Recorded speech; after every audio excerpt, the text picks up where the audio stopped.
اللہ اللہ رحمان، اللہ اللہ رحمان، اللہ اللہ۔ بسم اللہ الرحمن الرحیم۔ السلام علیکم ناظرین، آپ دیکھ رہے ہیں پروگرام ماہ رمضان معرف قرآن میں آپ کا میزبان محمد ارسلان فاروق۔ ناظرین، آج کا ہمارا موضوع ہے اسلام میں طہارت اور پاکیزگی۔ اس کا مفہوم سمجھنے کی کوشش کریں گے کہ اسلام کا مفہوم کیا ہے طہارت اور پاکیزگی کو لے کر کے۔ ایک اس کے لغوی معنی ہیں، ایک وہ معنی ہیں جو ہم سمجھتے ہیں کہ شاید اسلام میں طہارت اور پاکیزگی سے مراد ہمارا ظاہری بدن کا پاک صاف ہونا ہے، اور یا پھر اس کے ہمارے باطن کا پاک صاف ہونا بھی اسی کے اندر آتا ہے۔ اس کے اوپر بھی آج کے پروگرام کے اندر ہم ڈیٹیل کے اندر بات کریں گے، اور پھر تھوڑی سی بات یہ بھی کریں گے کہ اسلام سے پہلے جو دیگر مذاہب تھے ان میں طہارت اور پاکیزگی کا کیا کانسیپٹ تھا، اور اسلام نے اس کو کس طرح سے مختلف اور ممتاز اور نمایاں کیا۔ میرے ساتھ جو آج کے مہمان تشریف رکھتے ہیں علامہ امجد علی عابدی صاحب تشریف رکھتے ہیں، بہت شکریہ علامہ صاحب آپ کا پروگرام کے اندر جوائن کرنے کے لیے۔ ان کے ساتھ تشریف رکھتے ہیں پیر شفاعت رسول صاحب۔ پیر صاحب آپ کا بہت شکریہ پروگرام کے اندر جوائن کرنے کے لیے۔ میں نعت کے لیے محمد زمان سے درخواست کروں گا کہ وہ ہدیہ نعت پیش کریں، پھر ہم اپنی گفتگو کا آغاز کرتے ہیں۔ کوئی نبی نہیں ہے، کوئی نبی نہیں ہے میرے مصطفیٰ کے بعد،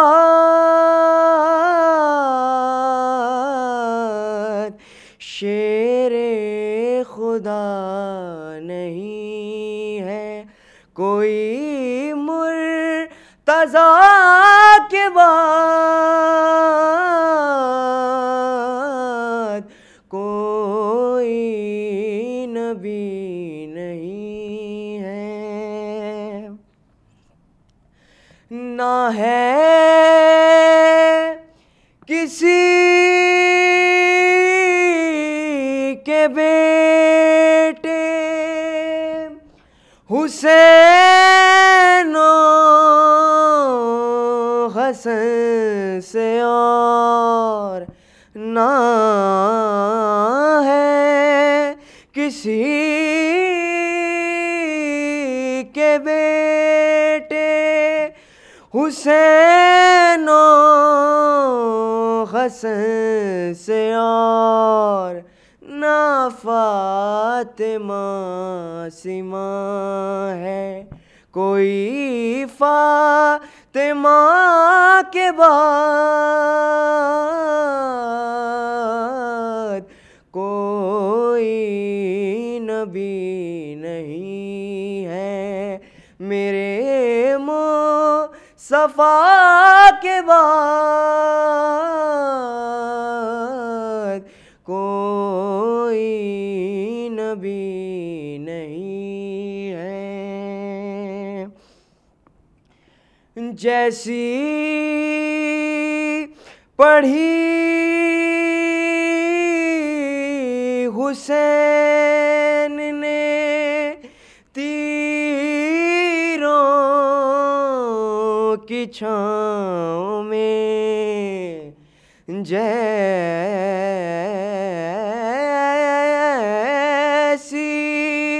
پڑھی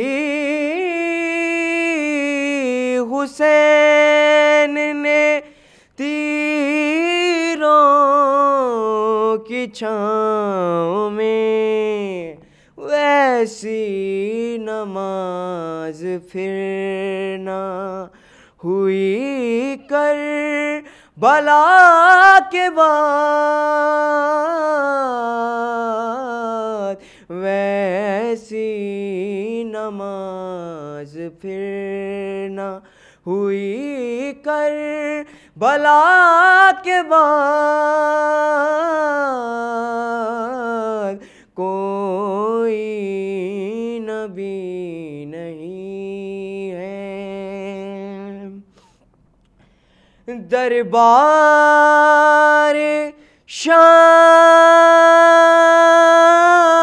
شام میں کہا زینب نے سن یزید دربار شام میں کہا زینب نے سن یزید ڈرتے نہیں کسی سے بھی ہاں تو خدا کے بعد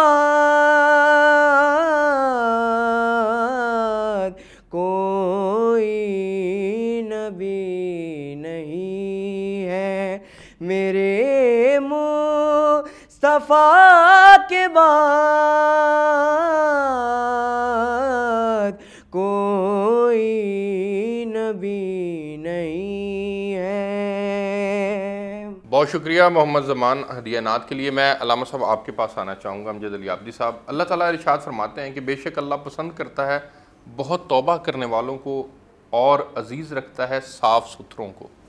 قرآن پاک کی اس آیت سے آپ کیا سمجھتے ہیں کہ اللہ رب العزت جو ہیں وہ بہت صاف ستھرے لوگوں میں کن کو بیان فرما رہے ہیں؟ کس طرح کے صاف ستھرے لوگوں کو اللہ پسند فرماتے ہیں؟ اعوذ باللہ من الشیطان الرجیم، بسم اللہ الرحمن الرحیم، وبہ نستعین وہو خیر معین، وصلی اللہ علی محمد وعطرتہ الطیبین الطاہرین المعصومین۔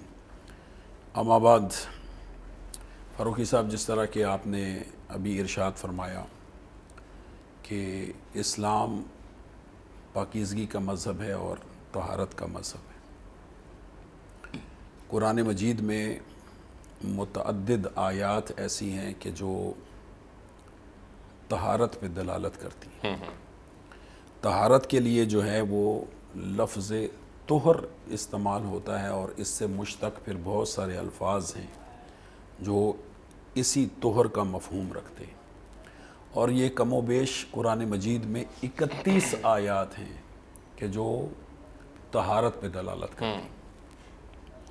اور اس میں سے ایک آیت جو آپ نے ابھی سورہ مبارکہ بقرہ کی تلاوت کی، جس میں خداوند متعال نے ارشاد فرمایا ان اللہ یحب التوابین و یحب المتطہرین، کہ یقیناً پروردگار عالم توبہ کرنے والوں اور پاک رہنے والوں سے محبت کرتا ہے۔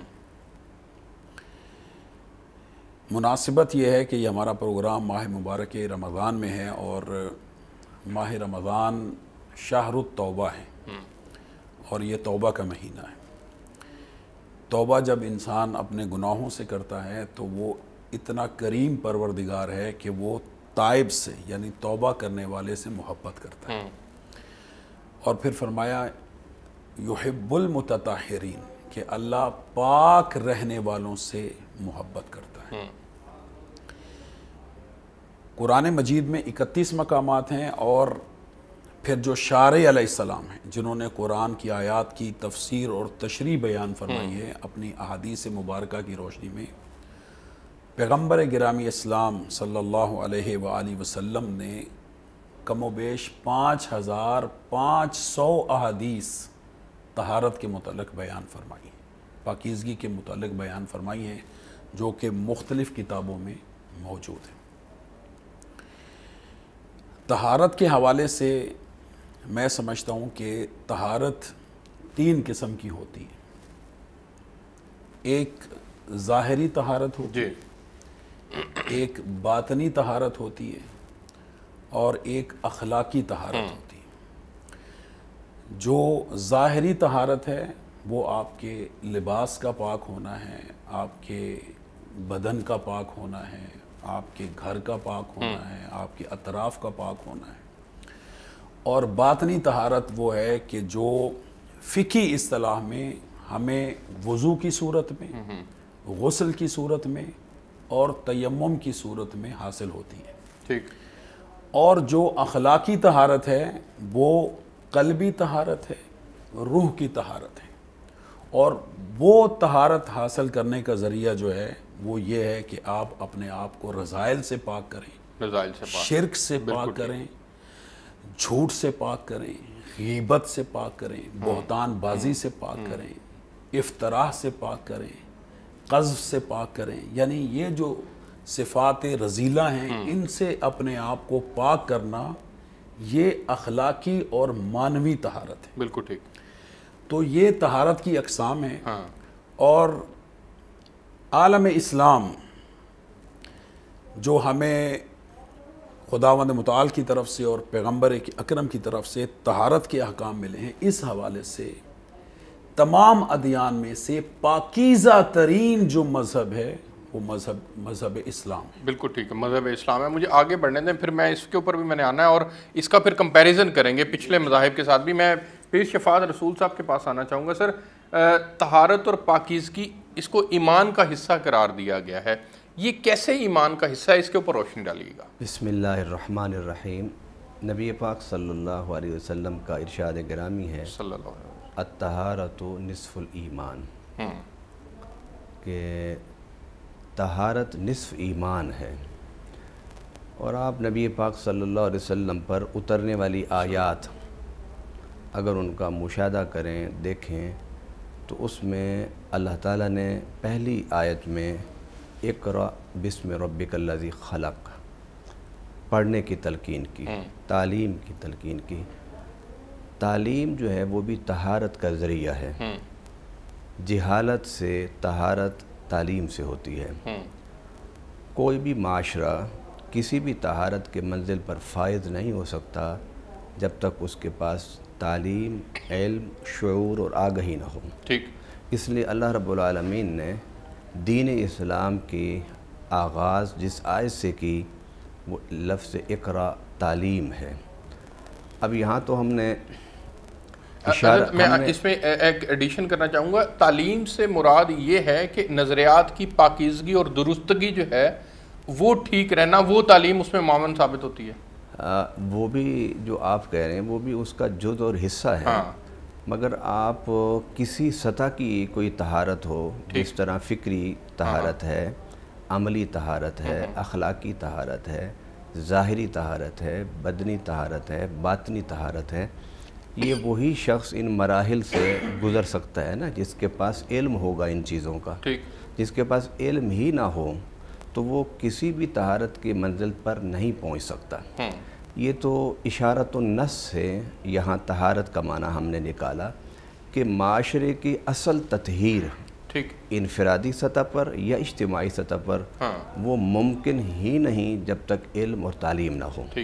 اب آئیے ابتدائی زمانہ میں، یعنی شروع زمانہ کی آیات قرآنیہ میں سورۃ المدثر ہے، اس میں رب العالمین نے فرمایا یا ایھا المدثر قم فانذر وربک فطہر وثیابک فطہر، کہ اے پیارے نبی صلی اللہ علیہ وسلم، اے مدثر، چادر اوڑھنے والے، کھڑا ہو جا اور لوگوں کو ان کے کاموں کا انجام بتا۔ ہم تو سیدھے سیدھا معنی کہتے ہیں نا، فانذر ڈرا، حالانکہ ڈرا اس کا معنی بنتا نہیں ہے، جامع معنی اس کا ڈرانا نہیں ہے، اس کا معنی ہے انجام بتا۔ جو اچھے کام کر رہے ہیں ان کو بتا کہ اس کا انجام جنت ہے، اور جو برے کام کر رہے ہیں ان کو بتاؤ کہ اس کا انجام جہنم ہے۔ اسی انذار کا ایک پہلو بشارت بھی ہے۔ اس کے بعد اللہ تعالیٰ فرماتا ہے وَثِيَابَكَ فَطَهِّرْ، اے پیارے نبی صلی اللہ علیہ وسلم، ان تیرے جو کپڑے ہیں، حضور سے مخاطب کا مطلب کہ حضور سے نہیں اللہ کہہ رہا، حضور کے توسل سے انسانیت کو مخاطب اللہ تعالیٰ کرتا ہے۔ اب اس میں طہارت ثیاب کی بات ہے کہ اپنے کپڑوں کو پاک رکھو۔ گویا اگر آپ اس بات کو سمجھنا چاہیں کہ اسلام میں طہارت کی اہمیت، دیکھیے آپ تفاصیل کی طرف تو بعد میں جائیں گے نا، ہمیشہ یہ اصول ہے کہ اگر آپ طبع انسانی کو، نفوس انسانی کو کسی موضوع کی طرف مائل کرنا چاہتے ہیں تو اس کی پہلے آپ اہمیت بتائیں گے کہ اس کی یہ اہمیت ہے، یہ اہمیت ہے، یہ اہمیت ہے، اور اس کے بعد پھر انسان کی طبیعت اس کی طرف مائل ہوتی ہے۔ تو آپ یہ دیکھیے کہ اللہ تعالیٰ کے نزدیک طہارت کی اتنی اہمیت ہے کہ ابھی توحید ہی کی کچھ آیات اتری تھیں تو اس کے فوراً بعد رب العالمین نے بصراحت، اسلام کا تو سارا نظام ہی طہارت پر مبنی ہے، کہیں فکری طہارت ہے، کہیں اخلاقی طہارت ہے، کہیں بدنی طہارت ہے، کہیں ظاہری طہارت ہے، کہیں باطنی طہارت ہے، کہیں افکار کی طہارت ہے، کہیں اعمال کی طہارت ہے، کہاں کسی جگہ سوسائٹی کی طہارت ہے، کہیں پر نظام باطلہ کو وہ کھیڑ پھینک کر صحیح عادلانہ نظام قائم کرنے کو بھی اللہ نے تطہیر کا عمل کہا ہے۔ لیکن اس کی اہمیت آپ یہ دیکھیے کہ اللہ تعالیٰ نے ابتدائی آیات میں، ابتدائی صورتوں میں رب العالمین نے فرمایا کہ اپنے کپڑوں کو پاک اور صاف رکھو، ٹھیک، اور پھر حضور صلی اللہ علیہ وسلم نے نصف دین جو ہے اسے طہارت کو قرار دیا ہے۔ مثلا نماز، روزہ، حج، عبادات ساری، معاملات ساری، وہ رب العالمین نے دین کو، آدھے دین کو ایک پلڑے میں رکھا، اور آدھا ہی جو ہے دین نبی پاک صلی اللہ علیہ وسلم نے طہارت کو قرار دیا۔ اور آپ دیکھیے بعض دفعہ کچھ لوگ ایسی کوئی سبزی کھا کر یا پیاز استعمال کر کے جب مسجد نبوی میں آئے تو نبی پاک صلی اللہ علیہ وسلم نے انہیں فرمایا کہ جب مسجد کی طرف آیا کرو تو اپنے دانتوں کو اور منہ کو صاف کر کے آیا کرو، کیونکہ تمہارے منہ کی بو سے رب کے جو رحمت کے فرشتے اترتے تھے تمہاری عبادت کے دوران وہ آج نہیں اترے۔ اللہ، اس لیے صوفیاء کرام کے یہاں تک اس کی اہمیت کو بیان کیا گیا، اور صوفیاء کرام کے ہاں اس کا بالخصوص اہتمام ہوتا ہے۔ فرض کریں دو چیزوں کا اہتمام ہوتا ہے۔ پہلی چیز یہ کہ طہارت، پاکیزگی، کہ جب آپ ذکر کریں، درود شریف پڑھیں، اللہ اللہ کریں تو پہلے خوشبو لگائیں، پہلے جسم کو وضو کریں، پہلے اچھے کپڑے پہنیں، اچھی جگہ پر بیٹھیں۔ یہ جو روحانی مجاہدات ہیں ان میں بھی سب سے زیادہ اہمیت جو ہے وہ اسی طہارت اور پاکیزگی کی ہے۔ بالکل ٹھیک ہے، مجھے ایک بریک پہ جانا ہے جی، آگے بڑھنا ہے مجھے، میں بریک سے واپس آتا ہوں تو پھر تھوڑی سی بات کریں گے کہ اسلام سے پہلے جو طہارت اور پاکیزگی کا کانسیپٹ تھا وہ کیا تھا، اور اب اسلام نے آ کر اس کی کس طرح سے پھر نفی کی، اس وقت کے حالات کی۔ ایک بریک لیتے ہیں جی، بریک سے واپس آئیں گے تو کچھ ایگزامپلس ہیں وہ میں اپنے پینلسٹ کے سامنے رکھوں گا، میرے ساتھ رہیے گا۔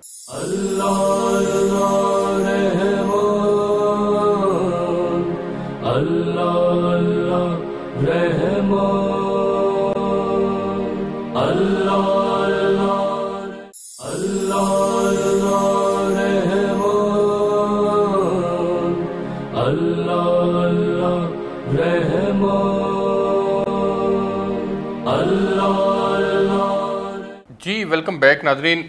حضرت زمانہ جاہلیت میں بعض نصرانی راہب اپنے جسم پہ لباس زیب تن نہیں کرتے تھے۔ ایتھنس نامی راہب کا بیان ہے کہ اس نے زندگی بھر اپنے پاؤں نہیں دھوئے۔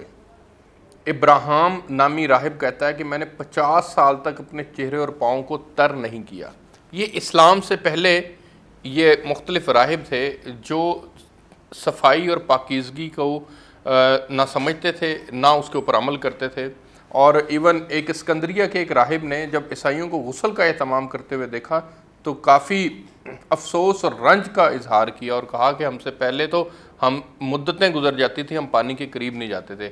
یہ کس طرح کے لوگ تھے، کیا تعلیمات تھی، اور اسلام نے پھر آ کر جب اس کی نفی کی ہے تو اس کی پھر اب اہمیت کے اوپر روشنی ڈالیے گا۔ جی ارسلان بھائی، آپ زمانہ جاہلیت کی بات کرتے ہیں، میں اس زمانہ حاضر کی بھی بات کرتا ہوں کہ جو ایسے ہی لوگوں کے پیروکار ہیں، اچھا، جن کی آپ نے ابھی اپنی گفتگو میں ذکر کیا، راہبوں کا، جبکہ اسلام کا واضح پیغام ہے کہ لا رہبانیت فی الاسلام، اسلام میں رہبانیت کا کوئی کنسپٹ نہیں ہے۔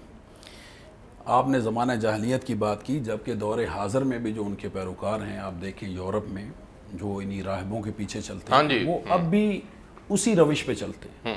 وہ 2-3 ماہ نہاتے نہیں ہیں، اپنے آپ کو پاک نہیں کرتے، صاف نہیں کرتے۔ پاکیزگی کا کانسیپٹ تو اسلام نے دیا، وہ اپنے آپ کو صاف نہیں کرتے۔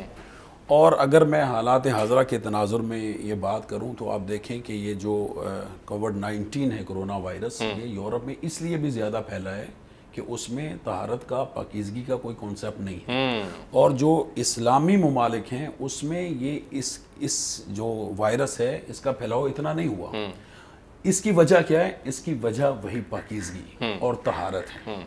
اور مسلمان جب نماز کے لیے جاتا ہے تو شارع علیہ السلام نے اسے وضو کا حکم دیا، اور اگر غسل واجب ہے تو غسل کا حکم دیا۔ تو اگر وہ وضو کرتا ہے تو ظاہر اپنے ہاتھوں کو دھوتا ہے، ناک میں پانی ڈالتا ہے، کلی کرتا ہے، چہرہ دھوتا ہے، بازوؤں کو دھوتا ہے۔ تو یہ سارے کانسیپٹ فریش ہو جاتا ہے، فریش ہو جاتا ہے. اور یہ ایک اور تو آپ صلی اللہ علیہ وسلم نے تو حدیث کا مفہوم بھی ہے کہ باوضو رہنے کو پسند بھی فرمایا. ایک میں تو خداوند متعال کے حکم کی تعمیل ہو گئی، اور دوسرا ظاہراً آپ ایسی وباؤں سے محفوظ رہ جاتے ہیں، ایسے جراثیم سے محفوظ رہ جاتے ہیں جو انسانی صحت کے لیے نقصان دہ، اور یہ زمانے نے دیکھا ہے. ایک بات. اور دوسری بات یہ ہے کہ جو طہارت کا کانسیپٹ ہے وہ صرف ایک انسان کے بدن کے ساتھ خاص نہیں ہے یا انسان کی روح کے ساتھ خاص نہیں ہے. طہارت کا مفہوم جو ہے وہ بڑا وسیع ہے. آپ کو کھانے میں طہارت رکھنی ہے، آپ کو پہننے میں طہارت رکھنی ہے، آپ کو اپنے مال میں طہارت رکھنی ہے، اور ہر ایک کو طاہر کرنے کا طریقہ الگ ہے. مال کی اگر آپ کے طہارت پاس زکات مال ہے. ہے، اگر آپ کے پاس مال ہے تو وہ سارا مال آپ کا اپنا نہیں ہے. وہ مال اس وقت تک پاک نہیں ہوگا جب تک کہ اس مال میں سے حق للسائل والمعلوم، سائل کو اس کا حق نہیں دیں گے. اور جس طرح یہ زکوٰۃ کا ایک مفہوم پاکیزگی ہے، اور آج کل زکوٰۃ کا موسم بھی ہے، تو خداوند متعال نے جہاں نماز پڑھنے کا حکم دیا وہاں زکوٰۃ دینے کا حکم دیا. تو زکوٰۃ تطہیر مال کا ذریعہ ہے، خمس کی ادائیگی تطہیر مال کا ذریعہ ہے، عطیات صدقات یہ مال کی طہارت ہے. اور اسی طرح جو اخلاقی طہارت ہے وہ انسان حاصل کرتا ہے، اس میں ذہنی طہارت ہے، عقلی طہارت ہے، فکری طہارت ہے، سوچ کی طہارت ہے، شعور کی طہارت ہے. ان سب طہارتوں کو جب انسان حاصل کر لیتا ہے تو پھر انسان کمال تک پہنچتا ہے. اور آپ دیکھیں کہ مفہوم طہارت جیسے میں نے عرض کیا قرآن مجید میں اللہ نے 31 مقامات پہ بیان فرمایا ہے. اور جب ان تمام طہارتوں کو، جس کو بھی آپ طہارت شمار کریں ارسلان بھائی، کہ جب انسان بحیثیت انسان ان طہارتوں کے کمال تک پہنچتا ہے تو اس کمال طہارت کا نام عصمت کہلاتا ہے. کمال طہارت کو عصمت کہتے ہیں. اور جب انسان اس کمال طہارت کو پہنچ کر عصمت حاصل کر لیتا ہے تو پھر اس کی طہارت کی گواہی خدا دیتا ہے. اور سورہ احزاب میں خدا نے ارشاد فرمایا انما یرید اللہ لیذھب عنکم الرجس اہل البیت ویطہرکم تطہیرا، کہ اللہ کا ارادہ ہے اہل بیت محمد اللہ تمہیں ہر قسم کے رجس سے دور رکھے اور تمہیں اس طرح پاک رکھے جس طرح پاک رکھنے کا حق ہے. باقی لوگوں کی طہارت میں اور محمد و آل محمد کی طہارت میں فرق یہ ہے کہ باقی طہارتیں خود حاصل کرتے ہیں، اور محمد و آل محمد علیہ السلام وہ ہیں کہ جنہیں اللہ نے طاہر و اطہر بنا کے بھیجا. اور میں بات کو مکمل کر دوں، خداوند متعال نے جس کی آیت کا ترجمہ آپ نے سب سے پہلے پیش کیا کہ خدا توبہ کرنے والوں اور پاک رہنے والوں سے محبت کرتا ہے، تو میں ناظرین کو بھی اور آپ کو بھی یہ ایک لطیف نقطہ عرض کرتا ہوں کہ جو خود پاک رہے، جو بذات خود پاک رہے، جب اللہ ان سے محبت کرتا ہے تو جنہیں اللہ نے پاک رکھا ہوگا ان کا مقام کس قدر بلند ہوگا. سبحان اللہ، سبحان اللہ. ان کا مقام کس قدر بلند. میں پیر صاحب کے پاس جانا چاہوں گا. پیر صاحب، ایک تو ظاہری طہارت ہے، ایک باطنی طہارت ہے. آج کا مسلمان ظاہری طہارت کے اوپر بہت زور دیتا ہے لیکن باطنی طہارت کے اوپر اس کا زور نہیں ہے. وہ اپنے آپ کو حسد سے، تکبر سے، ریا سے، حرص سے، عداوت سے، ان چیزوں سے، اخلاق رذیلہ سے دل کو صاف نہیں کرتا. اسی طرح غیبت، جھوٹ، حرام کھانا، اور پھر نظر کا غلط استعمال کرنا، دل کا غلط استعمال کرنا، ان کی طرف اس کا دھیان نہیں جاتا. کیوں نہیں جاتا؟ اس کے اوپر روشنی ڈالیے. دیکھیے، امت مسلمہ سوائے آپ ملیشیا اور انڈونیشیا کو نکال دیں، باقی ساری امت مسلمہ کے ہاں جو تعلیم کی ریشو ہے وہ 25 سے 30% ہے. ٹھیک. جبکہ ہمارے پیغمبر صلی اللہ علیہ وسلم پر جو کتاب اتری انہوں نے تطہیر کے عمل کا آغاز ہی تعلیم کو قرار دیا.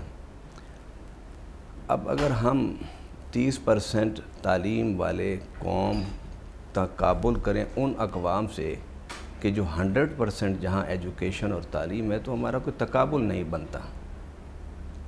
ہاں، یہ ہم کہہ سکتے ہیں کہ اسلامی تعلیمات میں، اسلامی ماخذ میں طہارت پر بہت زور دیا ہے، بہت تعلیم کی اہمیت کو بیان کیا ہے. حضرت نہیں، میں جو جاننا آپ سے چاہ رہا ہوں نا وہ یہ ہے کہ ہمارے اندر سے یہ کس طرح سے جو بدنی طہارت ہے اس کو میں حاصل کیسے کر سکتا ہوں؟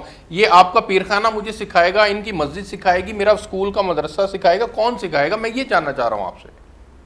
میں اسی طرف جی جی وہاں سے اب بات یہ ہے کہ کسی ایک شخص کے بارے میں آپ کہیں کہ فلاں راہ پاؤں نہیں دھوتا تھا، فلاں سر نہیں دھوتا تھا، تو ہو سکتا ہے ایسی مثالیں ہمارے ہاں بھی موجود ہیں. ہمارے ہاں بھی بے شمار ملنگ ہیں جو 25 سال سے جو نہائے نہیں ہیں. اب ان کو کوئی ایگزامپل بنا کے کہے کہ یہ مسلمانوں میں طہارت کا کوئی نظام نہیں ہے، تو ایسا نہیں ہے. رہی بات کہ نہانے سے ان لوگوں کا بھاگنا، یہ 100-200 سال 300 سال پہلے تو میں مان لیتا ہوں کہ اس وقت یہ جو کرسچینٹی کے یا جوڈازم کے جو ممالک ہیں، یہ انتہائی دنیا کے سرد ترین ممالک ہیں، اور سردی میں ہم لوگ بھی نہانے سے غسل کرنے سے کتراتے ہیں. یہ ایک انسانی فطرت ہے. لیکن آج کل جو طہارت اور پاکیزگی کا ایک ماحول ان لوگوں نے قائم کیا ہے، جو ہمیں وسائل اور ذرائع انہوں نے دیے ہیں، ہم ان کو آج فالو کر کے اپنے گھروں میں طہارت اور پاکیزگی کا ماحول پیدا کرتے ہیں. اب رہی بات کہ ہمارے ہاں اسلام کے اندر تو سب کچھ ہے. آپ کا سوال کا خلاصہ یہ ہے کہ اسلام میں سب کچھ ہے، قرآن میں، حدیث میں، سنت میں، اسوہ رسول میں، لیکن ہمارے اندر وہ نہیں ہے. یہ آپ کا سوال ہے نا. دیکھیے بات یہ ہے کہ یورپ نے، میں یورپ کی مثال آپ کے سامنے رکھتا ہوں. یورپ میں یہ جو عادات ہے، جھوٹ بولنے والی، غیبت کرنے والی، لوگوں کو دھوکہ دینا، 2 نمبر کام کرنا، وہاں 80% لوگوں میں یہ کام نہیں ہے. کیوں نہیں ہے؟ اس کی وجہ یہ ہے کہ انہوں نے جو تربیت گاہیں ہیں، آپ تو خانقاہ اور مدرسے کو تربیت کہیں گے نا، انہوں نے پہلی تربیت گھر کو بنایا ہے. وہاں ماں باپ جو ہیں وہ ان عادات سے اپنے آپ کو دور رکھتے ہیں کہ جن عادات کی وجہ سے بچوں کے اخلاق خراب ہوں. وہاں باپ جھوٹ نہیں بولتا تو اولاد بھی نہیں بولتے. وہاں ماں جھوٹ نہیں بولتی تو بیٹی بھی نہیں بولتی. وہاں ماں باپ وعدہ خلافی نہیں کرتے تو اولاد بھی آگے نہیں کرتے. ہمارے ہاں تو یہ ہوتا ہے کہ بیٹے کو باپ مار رہا ہوتا ہے کہ تو سگریٹ نہیں پیے گا، خود پی رہا ہوتا ہے، میں تو اپنے آپ کو تباہ کیتا، لیکن تینوں میں سیدھا کر کے چھوڑنا ہے. اصل میں حقیقت میں بات یہ ہے کہ ہمارے ہاں رسول اللہ صلی اللہ علیہ وسلم نے بھی فرمایا ہے کہ پہلی جو تربیت گاہ ہے وہ ماں کی گود ہے، آپ کا گھر ہے. کیا آپ کا اور ہمارا گھر اور ہم ماں باپ اپنے آپ کو اخلاق حسنہ یا جن رذائل سے پاک ہونا ضروری آپ سمجھتے ہیں یا ہم سمجھتے ہیں یا ہمیں دین نے سکھایا ہے؟ کیا ہم ان رذائل سے اپنے آپ کو بحیثیت پیرنٹ سے، ماں باپ کے، ہم نے ان سے اپنے آپ کو پاک صاف کیا ہے؟ نہیں کیا. لہٰذا جو پہلی تربیت گاہ ہے وہی ٹھیک نہیں ہے آج ہماری، تو تعلیمات اسلامی ہمارے اندر کون پیدا کرے گا؟ دوسری بات یہ ہے، یورپ میں بچہ جب نکلتا ہے تو پھر سکول میں جاتا ہے. وہاں سکول کا جو نظام ہے اور سکول میں بچوں کے ساتھ جو اخلاق اور جو پیار، جو ان کے ساتھ تربیت، جو ان سے محبت، کہ وہ ماں باپ کو بھی بھول جاتے ہیں. ہمارے بچے تو سکول جاتے ہوئے روتے ہیں، ان کو زبردستی سکول بھیجنا پڑتا ہے، اس لیے کہ ٹیچر ہمارے ہاں جو ہے وہ ایک وحشی، اس کا ایک روپ ہے اس کا، چہرے پر اس کے غصہ، ہاتھ میں اس کے ڈنڈا، اور وہ دیر سے آنا، جلدی چلے جانا، اور کلاس میں بچوں سے بد اخلاقی سے باتیں کرنا، بدتمیزی سے بات کرنا. اصل میں ہماری جو 2 تربیت گاہیں تھیں، گھر اور تعلیم، آپ اپنے بچے کو کسی آستانے پر تو نہیں بھیجیں گے نا. آپ اپنے چھوٹے بچے کو، 8-10 سال کے بچے کو کسی مدرسے میں تو نہیں بھیجیں گے، آپ تو بھیجیں گے تعلیمی ادارے میں. یا وہ بچہ تعلیمی ادارے میں جائے گا یا وہ بچہ ماں باپ کے ساتھ رہے گا. ان دونوں اکائیوں کو آپ کو ٹھیک کرنے کی ضرورت ہے. جب سارا آج کل تو مدارس کے اندر بھی بچوں کو بھیج دیا جاتا ہے حفظ قرآن کے لیے اور ناظرہ وہ تعلیم کے لیے بھیجتے ہیں. میرا مطلب تعلیمی ادارے سے نا، کسی مدارس میں علماء بیٹھے ہیں، شیوخ بیٹھے ہیں، وہاں کوئی ان کو روحانی تربیت کے لیے تو نہیں بھیجتا نا. جب وہ بچہ باشعور ہوتا ہے، 20-25 سال کا، لیکن روحانی تربیت بھی وہیں سے ملنی چاہیے. میں یہ سمجھتا ہوں کہ روحانی تربیت، اخلاقی تربیت، فکری تربیت، اعتقادی تربیت، جتنی تربیتیں بھی آپ کہیں نا، ان سب تربیتوں کا معال اور مرجع ایک ہی چیز ہے کہ ایک انسان میں اچھی عادتیں پیدا ہونی چاہیے. یہی کچھ ہے نا. تو اچھی عادتیں کس نے پیدا کرنی ہے؟ بچے نے کم سے کم 10 سے 12 گھنٹے ماں باپ کے ساتھ گھر میں گزارنے ہیں. کیا ہم ماں باپ اپنے بچوں کو ایک اچھا ماحول دینے میں کامیاب ہوئے ہیں؟ کیا ہمارا گفتگو کا انداز گھر میں بچوں کے ساتھ آپس میں کیا وہ اخلاقی اعتبار سے پورا ہے؟ حضور صلی اللہ علیہ وسلم کا اپنے گھر میں کیا رویہ تھا کہ آپ تشریف لائے اور حضرت عائشہ صدیقہ ام المومنین رضی اللہ تعالیٰ عنہ کام کر رہی تھی، تو فرمایا عائشہ کوئی کام ہو تو مجھے بتاؤ. فرمایا رسول اللہ نہیں. تو آپ برتن دھو رہی تھی تو آپ نے جھاڑو اٹھا کے گھر کو میں جھاڑو دینا شروع کر دیا. جب اس طرح کا کردار ہم ماں باپ اپنے گھر میں پیدا کریں گے تو تب ہی یہ جو رذائل ہیں یا یہ جو صفات ذمیمہ ہیں جن کا آپ ذکر کر رہے ہیں، جس نے ہمارے معاشرے کو تباہ کر کے رکھ دیا ہے. ہم ادھر منہ کرتے ہیں تو بات اور کرتے ہیں، دوسری طرف منہ کریں گے تو بات اور کریں گے. قول و فعل کا تضاد ہے. بالکل ٹھیک ہے. ہر قسم کے میں ماں باپ سے گزارش کروں گا کہ ماں باپ اپنے آپ کو ٹھیک کریں. ٹھیک ہو گیا. مجھے آگے معلم جو ہے وہ اپنے آپ کو ٹھیک کریں. بالکل ٹھیک ہے. بالکل ٹھیک ہے. مجھے آگے بڑھنے دیں. ایک بریک لیتے ہیں جی پروگرام کے اندر. بریک سے واپس آئیں گے تو پھر علامہ صاحب آپ سے میں جاننا چاہوں گا کہ دل کی روحانی خرابیاں جو ہیں یہ کیسے دور کی جا سکتی ہیں آج کے اس دور کو سامنے رکھتے ہوئے. ایک بریک لیتے ہیں. میں ساتھ رہیے گا.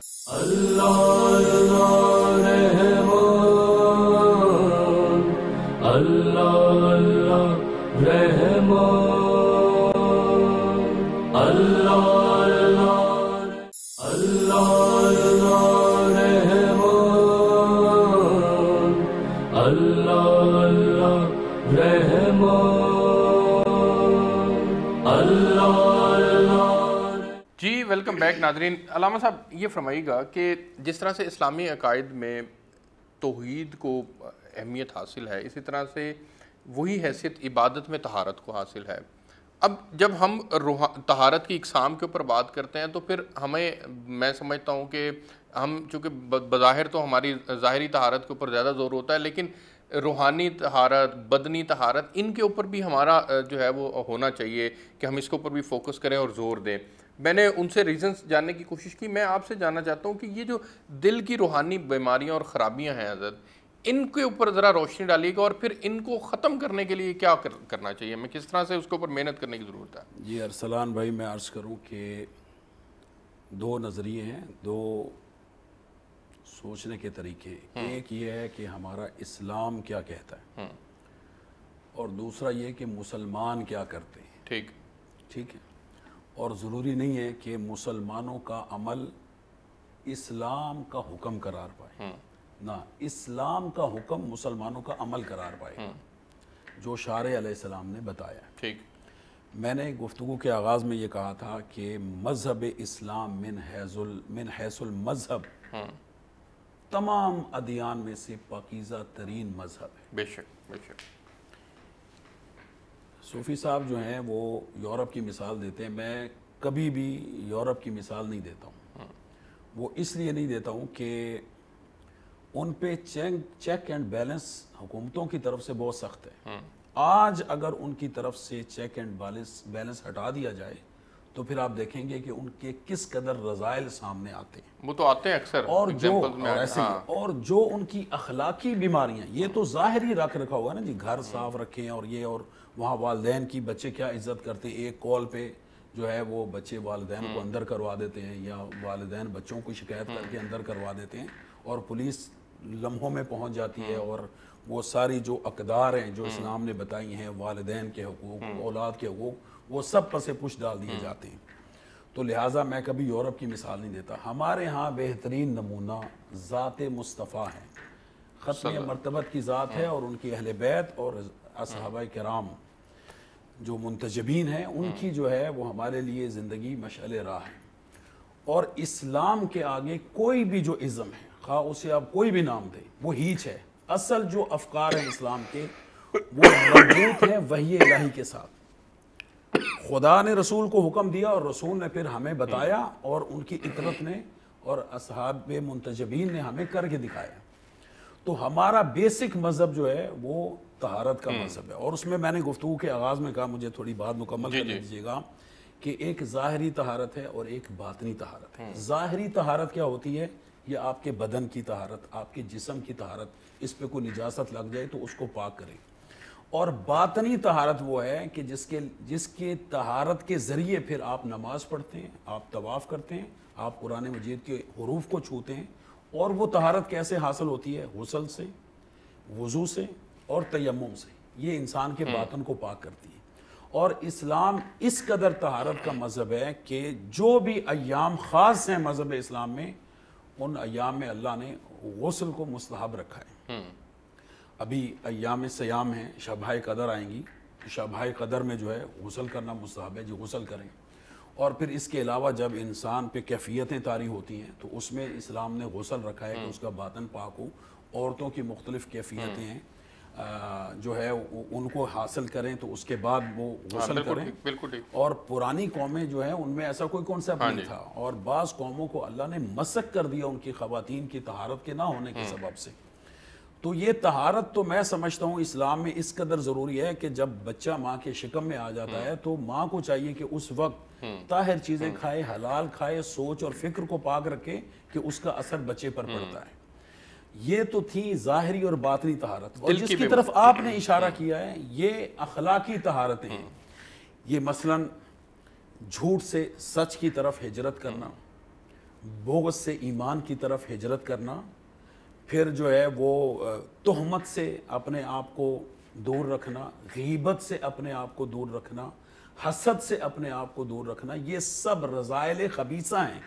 اور اس کی طرف جو ہے وہ شارع علیہ السلام نے اور قرآن مجید نے جو ہے وہ بہت سارے ذرائع بتائے ہیں کہ آپ ان کو حاصل کر کے اپنے دل کو پاک کر سکتے ہیں. دیکھیں صادق رسول صلی اللہ علیہ وآلہ وسلم کے پاس ایک شخص آیا اور اس نے آ کے کہا یا رسول اللہ میں تمام برائیاں کرنا چاہتا ہوں, مجھے تمام برائیوں کے کرنے کی اجازت دے دیں, بس ایک کام مجھے بتا دیں وہ میں آپ کے حکم کے مطابق کروں گا, باقی سب کی مجھے اجازت دے دیں.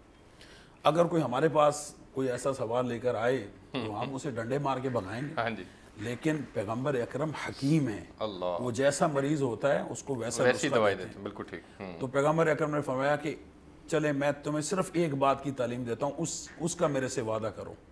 کہنے لگا پیغمبر اکرم سے یا رسول اللہ ارشاد فرمائے. آپ نے کہا کہ آج کے بعد تو نے جھوٹ نہیں بولنا, بس یہ وعدہ کر. اس نے کہا کہ میں آپ سے وعدہ کرتا ہوں کہ میں آج کے بعد جھوٹ نہیں بولوں گا. اس نے وعدہ کیا اور اٹھ گیا, اور جو باقی رذائل میں مبتلا تھا وہ اللہ نے سارے اس سے وہ جب وہ کرنے لگتا تو کہتا ہے کہ کل جب رسول اللہ نے محفل میں مجھ سے پوچھ دیا تو نے یہ کیا تھا تو میں نے اب جھوٹ تو بولنا نہیں ہے. تو لہٰذا اس نے آہستہ آہستہ ساری رذائل اس سے دور ہوئی. اور جھوٹ جو ہے وہ سب سے بڑی بیماری ہے آج کل کے دور میں بھی اور سابقہ دور میں بھی.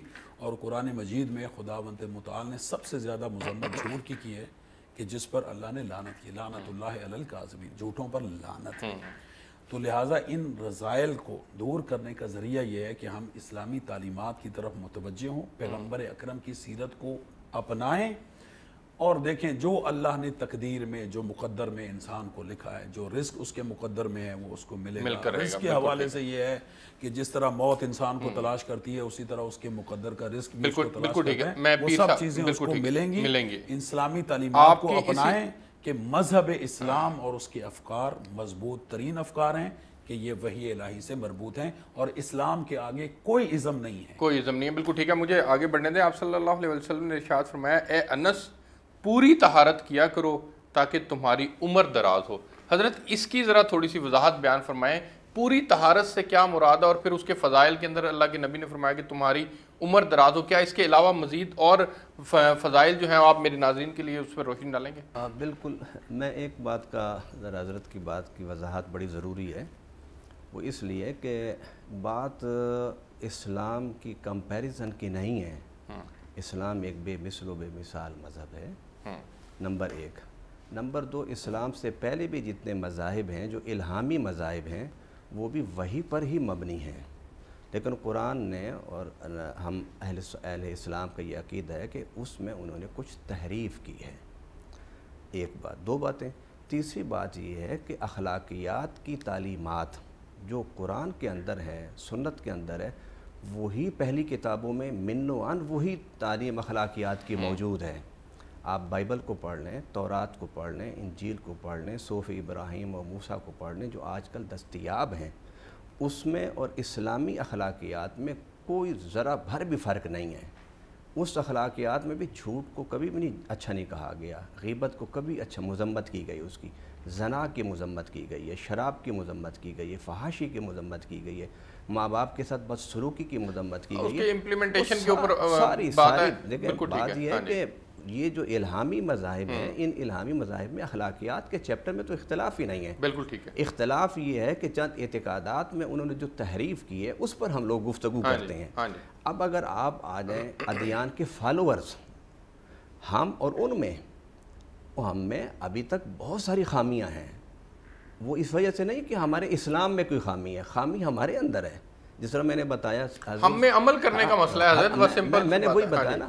ہمارے ہاں یہ ہے کہ تعلیم آپ کمپیریزن کرا لیں، آپ انالیسس کر لیں کہ اسلامی ممالک اور باقی جو ممالک ہیں ان کی تعلیم کا ریشو کیا ہے. اور اسلام تطہیر کی بنیاد تعلیم پر رکھتا ہے، ہم اس میں بھی کم ہیں. اور جھوٹ بولنے میں آپ دنیا کا تجزیہ کر لیں، آپ کو پتہ چل جائے گا. 2 نمبر کام کرنے میں آپ تجزیہ کر لیں کون زیادہ کرتا ہے. غلط کام کون قوم اس وقت زیادہ کرتی ہے. آپ چھوڑیں، میری اور آپ کی بات نہ کریں. آپ دنیا کے ذرائع آپ کے پاس موجود ہیں کہ آپ اس میں انالیسس کر سکتے ہیں. جب تک ہم مسلمان اپنی ان غلطیوں کو، کوتاہیوں کو تسلیم نہیں کریں گے اس وقت تک ہم لوگ اصلاح کی طرف نہیں جا سکتے. اب آئیے حضرت انس رضی اللہ تعالیٰ عنہ کہ حضرت صلی اللہ علیہ وسلم نے فرمایا خوب طہارت کرو، اور وہ تو قرآن پاک میں بھی ہے سورۃ توبہ میں فرمایا کہ اللہ تعالیٰ ان لوگوں کو پسند کرتا ہے کہ جو خوب طہارت کرتے ہیں. تو نبی پاک صلی اللہ علیہ وسلم کے پاس ہے اور پوچھا کہ حضور خوب طہارت سے کیا مراد ہے؟ تو میرے آقا صلی اللہ علیہ وسلم نے فرمایا کہ کچھ لوگ وہ ہیں کہ جو طہارت کرتے ہوئے استعمال کرتے ہیں مٹی کا ڈھیلا، اور کچھ لوگ طہارت کرتے ہوئے مٹی کے ڈھیلے کے بعد پانی استعمال کرتے ہیں. تو یہ اللہ کو خوب طہارت کرنا بہت پسند ہے. اور جو حضرت انس کو فرمایا وہ تو ایک بڑے وسیع تناظر میں ہے نا، کہ جب آپ اپنے فکر کی ارتقاء اور تطہیر کرتے ہیں تو اس کا مطلب یہ کہ آپ اپنا ذہن کو، اپنے فکر کو اللہ کے ساتھ جوڑ دیتے ہیں. جب انسان اپنا سب کچھ اللہ کے ساتھ جوڑ دیتا ہے تو وہ ذہنی طور پر اور جسمانی طور پر اور قلبی طور پر بہت ہلکا پھلکا ہو جاتا ہے. وہ یہ سمجھتا ہے کہ میرے پیچھے ایک بہت بڑی طاقت موجود ہے جو میرے سارے کاموں کو ٹھیک کرنے والی ہے، مگر مجھے چاہیے کہ میں اللہ کے ساتھ اپنے تعلق کو مضبوط کروں. جتنا آپ ذہنی طور پر، اعتقادی طور پر اللہ کے ساتھ وابستہ ہوں گے، اخلاقی طور پر اپنے اخلاق کو بہتر کریں گے. اب اخلاقیات میں یہ بھی تو ہے نا کہ اگر آپ اپنی زندگی میں اضافہ چاہتے ہیں تو اپنے قرابت داروں سے تعلق رکھو. یہ بھی نبی پاک صلی اللہ علیہ وسلم کا فرمان ہے کہ اپنے قرابت داروں کی خدمت کرو، اپنے قرابت داروں کے پاس جاؤ، اپنے قرابت داروں کے پاس بیٹھو، ان کے ساتھ باتیں کرو، ان کو ٹائم دو. تو اب جتنے آپ اخلاقیات کو بہتر کریں گے اس کا نتیجہ یہ ہوگا کہ آپ کے ساتھ بھی لوگ ویسا ہی معاملہ کریں گے.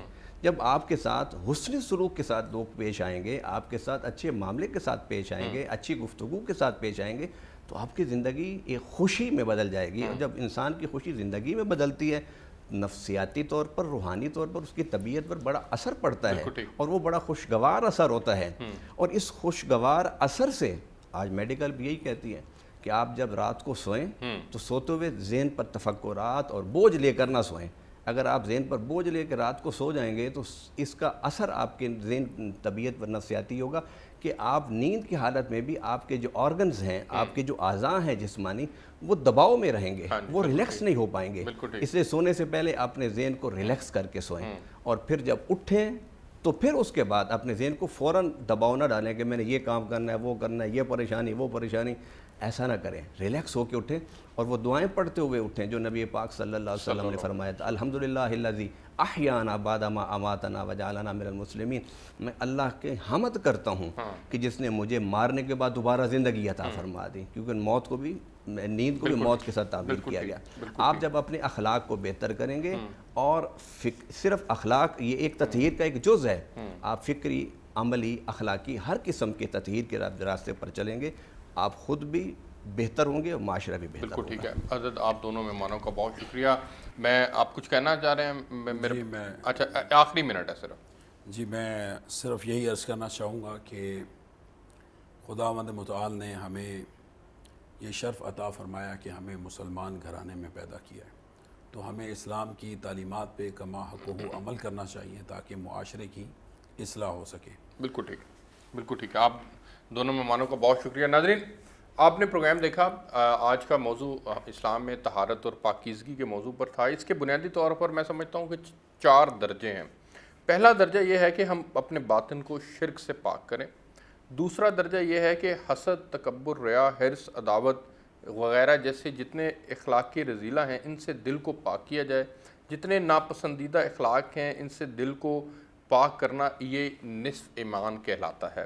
اس کا تیسرا درجہ جو میں سمجھتا ہوں وہ یہ ہے کہ غیبت، جھوٹ، حرام کھانے سے باز رہنا، خیانت، غیر محرم کو دیکھنا اور اس قسم کے گناہوں سے اعضاء کو پاک رکھنا، یہ بھی ایک درجہ ہے۔ اور چوتھا جو میں سمجھتا ہوں وہ ہے کپڑے اور بدن کو نجاست سے پاک رکھنا۔ یہ بنیادی طور پر 4 درجات ہیں، ان کے اوپر مجھے اور آپ کو عمل کرنا ہوگا۔ میرے پینلسٹ میں نے بھی اپنی بڑی تفصیل کے ساتھ گفتگو کی اور ہم نے یہ سمجھنے کی کوشش کی کہ کس طرح سے اسلام جو ہے وہ طہارت اور پاکیزگی کے اوپر زور دیتا ہے۔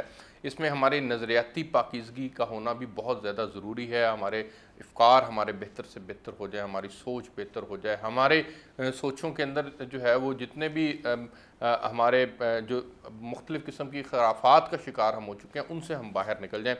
یہ اگر تبھی ممکن ہوگا جب ہمیں صحیح معنوں میں اللہ رب العزت کے حکم اور نبی پاک صلی اللہ علیہ وسلم کے طریقوں کے مطابق ہم زندگی گزارنے کی عملی شکل کی طرف جو ہے وہ ہم آ سکیں گے۔ اور پھر اس میں سب سے امپورٹنٹ یہ ہے کہ ہم جو ہماری باطنی اصلاح ہے وہ کس طرح سے ممکن ہو سکتی ہے، اس کے لیے اوورال کردار کس نے ادا کرنا ہے۔ وہ سب سے پہلا جو کردار ادا کرنا ہے وہ ہمارا اپنا فیملی سسٹم ہے، ہمارے ماں باپ اور پھر بچے، اور پھر وہاں سے ہم نے تربیت اصل میں لینی ہے، اپنے گھر سے لینی ہے، اور پھر ہمارا اسکول ایجوکیشن کا سسٹم ہے، وہاں سے ہم اور مدارس اور پھر خانقاہوں کا نظام ہے، وہاں سے ہماری روحانی تربیت ہوگی۔ اور یہ تبھی ممکن ہو پائے گا جب ہم اپنے اندر سے یہ طے کریں گے کہ ہم نے اللہ کے حکم کے مطابق زندگی گزارنی ہے اور حضور صلی اللہ علیہ وسلم کے مبارک طریقے کے مطابق زندگی گزارنی ہے۔ اب تک لیے اس پروگرام سے اتنا ہی۔ دل میں نبی کی یاد نے